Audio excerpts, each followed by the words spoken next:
SIFC के ताउन से पाक चीन सरमायाकारी मजीद बढ़ाने का फैसला। SIFC की मुआवनत से पाकिस्तान और चीन के दरमियान मुख्तलिफ शोबों में ताउन बढ़ाने के लिए मफाहमती याददाश्तों पर दस्तखत। साइंस और टेक्नोलॉजी, मीडिया, क्लीन एनर्जी और समाजी इक्तिसादी तरक्की समेत मुख्तलिफ शोबों में ताउन बढ़ाने पर इत्तफाक किया गया। CPEC के दूसरे मरहले का आगाज, पाक चीन ताल्लुकात मजीद मुस्तहकम करने की ख्वाहिश का इज़हार किया गया। CPEC के तहत इलाकाई राब्तों को फरोग देकर मुश्तरका तरक्की और खुशहाली की नई राहें हमवार करने का ऐलान। पाकिस्तान और चीन का आलमी सतह पर ताउन बढ़ाने का अज़म।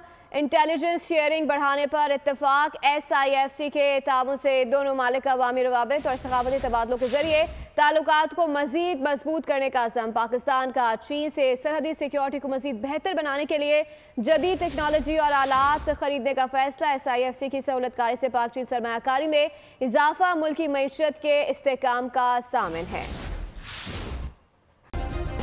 सब्सक्राइब करें और बेल दबाएं ताकि कोई खबर रह न जाए।